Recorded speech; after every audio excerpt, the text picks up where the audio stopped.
Doctor बीना चतुर्वेदी की आवाज़ में उनके कहानी संग्रह काली घटाएं छट गई से सुनिए कहानी बुजुर्ग की सीख। पुनीत और मानसी ने प्रेम विवाह किया था। ऑफिस की जिम्मेदारियां अधिक बढ़ जाने के कारण पुनीत अपनी पत्नी मानसी को अधिक समय नहीं दे पाता था। इसके कारण मानसी को लगता कि उसके पति बदल गए हैं। पड़ोस में रहने वाले आंटी अंकल की दी हुई सीख ने उनकी जिंदगी में खुशहाली ला दी थी। सुनिए कहानी बुजुर्ग की सीख। पुनीत और मानसी एक ही कॉलेज में पढ़ते थे। इन दोनों की एक ही कक्षा थी और एक ही समान विषय थे। क्लासरूम में दोनों ऐसी जगह बैठते थे जहाँ से एक दूसरे को देख सकें। इन दोनों का मन लेक्चर सुनने में कम और इशारेबाजी करने में अधिक व्यतीत होता था। कई बार दोनों क्लास बंक करके कभी कॉलेज के गार्डन में किसी एक कोने में पड़ी बेंच पर बैठकर बातें करते थे और कभी कैंटीन में चाय पीने के बहाने से घंटों समय बिताते रहते थे। इनकी चाहत की कहानी कॉलेज में सभी लोग जानते थे। कई लड़के लड़कियां इन्हें दो हंसों का जोड़ा कहते थे। कॉलेज की पढ़ाई पूरी हो जाने के पश्चात जब इनके घर वालों को इन दोनों की प्रेम कहानी की जानकारी मिली, तब दोनों के माता पिता ने इनकी शादी कर दी थी। शादी हो जाने के बाद दोनों बहुत खुश थे। घूमना फिरना, सिनेमा देखना, इन सब में दोनों इतने व्यस्त रहते थे कि इन्हें पता ही नहीं चला कि एक लंबा अरसा कैसे बीत गया। ये दोनों हर समय एक दूसरे का साथ देते थे। घर के काम दोनों मिलजुल कर करते थे। पुनीत जितने समय के लिए ऑफिस जाता था, वह समय मानसी बड़ी मुश्किल से व्यतीत कर पाती थी। शादी के 2 वर्षों उपरांत मानसी ने एक बेटे को जन्म दिया था। अब मानसी बच्चे के साथ इतनी व्यस्त रहती थी कि उसको पता ही नहीं चलता था कि कैसे सुबह से शाम हो जाती थी। जब बेटा 2 वर्ष का हो गया था, तब मानसी ने एक बेटी को जन्म दिया था। छोटे छोटे 2 बच्चों के आ जाने से घर में खूब रौनक हो गई थी। मानसी की व्यस्तता बढ़ गई थी। अब उसे अपने कामों के लिए भी समय नहीं मिलता था। वह परेशान रहती थी। पुनीत ऑफिस के कामों में व्यस्त रहने लगा था। उसे एक के बाद एक प्रमोशन मिल रहे थे, जिसके कारण उसके कंधों पर ऑफिस की जिम्मेदारियां बढ़ती जा रही थीं। अब पुनीत और मानसी के पास एक दूसरे के लिए पहले के समान समय नहीं रहता था। कार्य की व्यस्तता और पुनीत से सहायता नहीं मिलने की वजह से मानसी का स्वभाव चिड़चिड़ा होता जा रहा था। वह पुनीत से बात तक नहीं करना चाहती थी। उखड़ी उखड़ी सी रहने लगी थी। मानसी पुनीत से कहती, अब आपके पास मेरे लिए समय ही नहीं है। सुबह ऑफिस जाने के बाद शाम को पता ही नहीं रहता कि कब आओगे। पहले ऑफिस से 5 बजे छूट कर सीधे घर आते थे। मिल बैठकर चाय नाश्ता करते हुए दिन भर की बातें करते थे। इससे मन को बड़ी तसल्ली मिलती थी। अब मैं देर रात तक आपकी राह देखते हुए खाने के लिए इंतजार करती रहती हूँ। आपका घर आने का कोई समय ही नहीं रहा।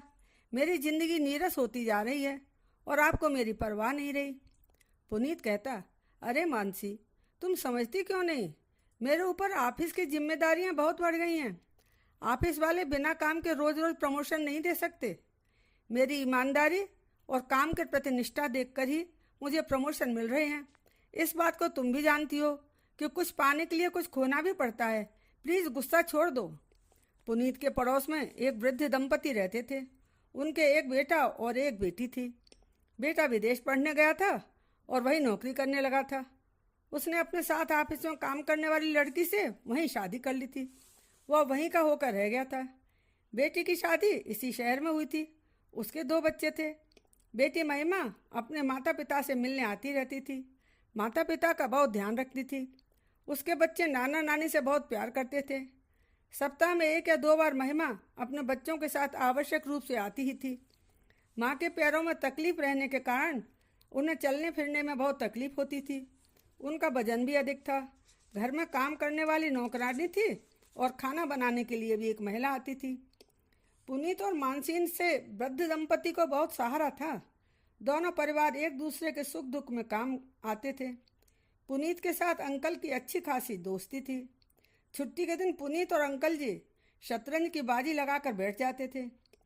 अंकल जी पुनीत से दुनिया भर की बातें करते थे। अंकल जी के बेटे की खाली जगह को पुनीत ने दूर कर दिया था। इसी तरह से मानसी को जब भी कोई परेशानी होती वह आंटी जी के पास पहुंच जाती थी। उसकी हर परेशानी का हल आंटी जी के पास होता था। मानसी को अंकल आंटी के रूप में माता पिता मिल गए थे। कुछ दिनों से आंटी देख रही थी कि मानसी के स्वभाव में परिवर्तन आ गया था। बहुत परेशान रहने लगी थी। बात बात पर उसे क्रोध आने लगा था। चिड़चिड़ी और गुस्सैल होती जा रही थी। एक दिन आंटी ने उसके सिर पर हाथ रखकर बड़े प्यार के साथ पूछा, बिटिया आजकल तुम कुछ परेशान सी रहती हो, क्या बात है, मुझे बताओ। मानसी ने कहा, आंटी जी पुनीत बहुत बदल गए हैं। उनका स्वभाव पहले जैसा नहीं रहा। पहले घर के हर काम में वह मेरा हाथ बटाते थे।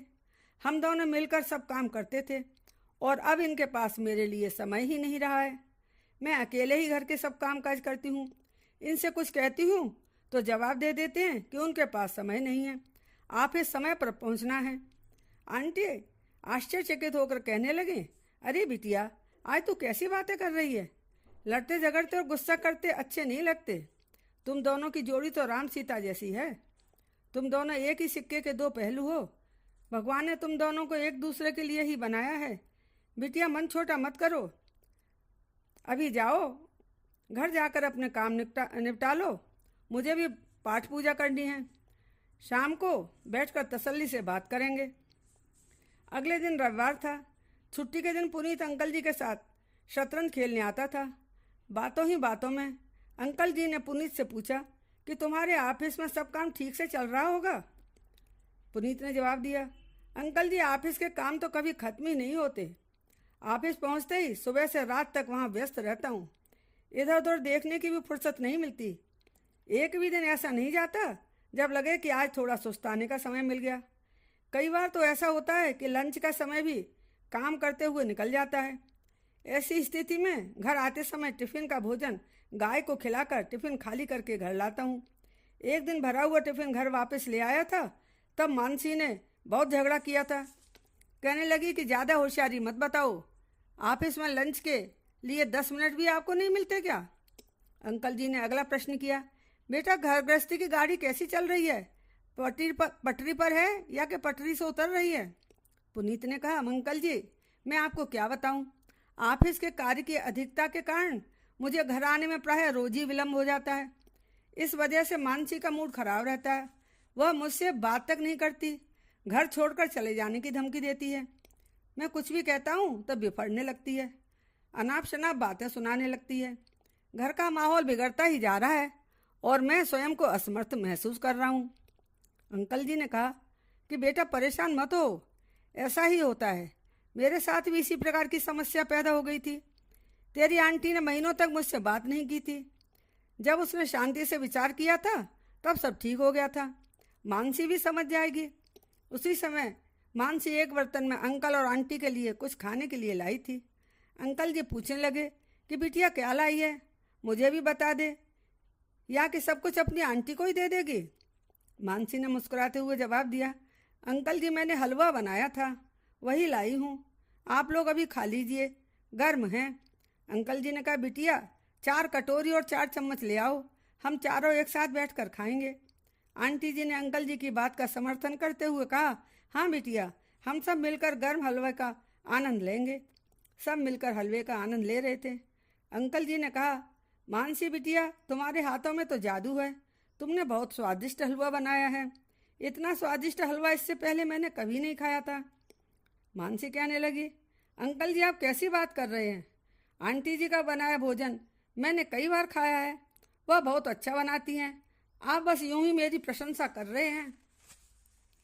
आंटी जी कहने लगी, बच्चों मुझे तुम दोनों से कुछ बातें करनी थी, बुरा मत मानना। आजकल मैं देख रही हूँ कि तुम दोनों पहले के समान खुश नहीं दिखाई पड़ते। तुम लोग हंसी मजाक करते हुए दिखते ही नहीं।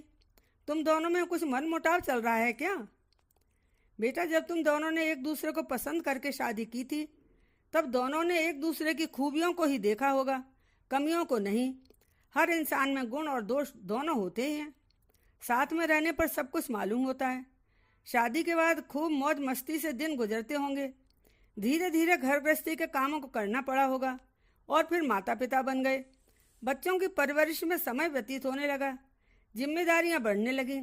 मानसी बेटा तुम जितना समय पुनीत को देती थी उसमें अब कटौती होने लगी होगी।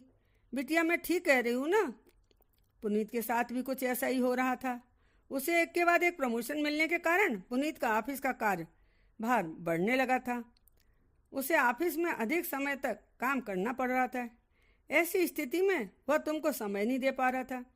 मानसी बिटिया, तुमने कभी सोचा कि जैसे तुमको उसकी शिकायत हो रही है वैसे ही उसको भी तुमसे शिकायत होनी चाहिए?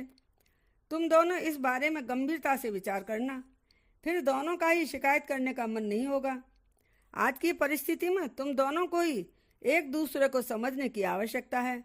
तुम दोनों एक दूसरे की शक्ति हो, सहारा बनो, कमियां तलाशना बंद कर दो। आंटी जी की बातें सुनने के बाद दोनों को अपनी गलती का एहसास हो रहा था, अतः दोनों ने शांत होकर सब सुना। उनकी समझ में आ गया था कि उन्हें एक दूसरे के गुणों को देखना चाहिए, दोषों को नहीं। तभी सुकून भरी जिंदगी जी सकेंगे। बुजुर्ग आंटी की दी हुई सीख ने उनकी जिंदगी में आए तूफान को शांत कर दिया था और दोनों पहले के समान खुश रहने लगे थे।